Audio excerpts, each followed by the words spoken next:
Bismillahirrahmanirrahim. Assalamualaikum warahmatullahi wabarakatuh. Berjumpa kembali dengan Ibu di mata pelajaran praktikum akuntansi lembaga pemerintah kelas 12 SMK. Masih di bahasan akuntansi aset satuan kerja. Di bab 2 kita akan membahas mengenai aset tetap dan investasi satuan kerja. Apa itu aset tetap? Aset tetap adalah aset berwujud yang memiliki masa manfaat lebih dari 12 bulan dan dimaksudkan untuk digunakan dalam kegiatan pemerintahan atau dimanfaatkan oleh masyarakat umum. Apa saja klasifikasinya? Klasifikasi aset tetap sesuai dengan PSAP nomor 7 yaitu tanah yang dikelompokkan sebagai aset tetap, peralatan dan mesin, gedung dan bangunan, jalan, irigasi, dan jaringan yang dibangun oleh pemerintah, lalu konstruksi dalam pengerjaan, mencakup aset tetap yang sedang dalam proses pembangunan, dan aset tetap lainnya.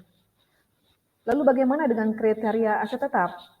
Apa saja yang termasuk ke dalam kriteria aset tetap, yaitu 1. Berwujud, 2. Mempunyai masa manfaat lebih dari 12 bulan, 3. Biaya perolehan aset dapat diukur secara andal, 4. Tidak dimaksudkan untuk dijual dalam operasi normal entitas, dan kelima, diperoleh atau dibangun dengan maksud untuk digunakan. Lalu, bahasan berikutnya itu mengenai penyusutan aset tetap. Ada 3 metode penyusutan yang digunakan, yaitu metode garis lurus atau straight line method, metode saldo menurun ganda atau double declining balance method, dan ketiga, metode unit produksi atau unit of production method.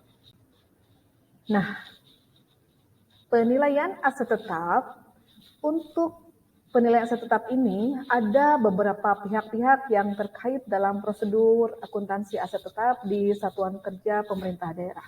Yaitu yang pertama, pejabat pengelola keuangan SKPD, penyimpan barang milik daerah, pengurus barang SKPD, kuasa bendahara umum daerah, dan bendahara pengeluaran. Yang berikutnya adalah penghentian aset tetap. Berdasarkan PSAP nomor 7, paragraf 77 sampai 79, aset tetap dieliminasi dari neraca ketika dilepaskan atau jika aset secara permanen dihentikan penggunaannya dan tidak ada manfaat ekonomi di masa yang akan datang. Nah, untuk fungsi-fungsi yang terkait di dalam pengertian aset tetap, berdasarkan Permendagri nomor 13 tahun 2006, terdapat 4 fungsi. Yang pertama, pengelola barang atau pejabat yang berwenang menetapkan kebijakan, pedoman, dan melakukan pengelolaan barang milik negara atau daerah. Yang kedua, pengguna barang atau pengguna kuasa barang. Yang ketiga, bendahara barang, dan keempat, pejabat penata usahaan keuangan SKPD. Lalu dokumen-dokumen apa saja yang dapat digunakan dalam pelepasan aset? Yang pertama, berdasarkan Permendagri nomor 13 tahun 2006, dokumen yang digunakan yaitu laporan barang milik daerah atau laporan hasil inventarisasi untuk pencatatan saldo awal. Yang kedua, laporan aset semesteran.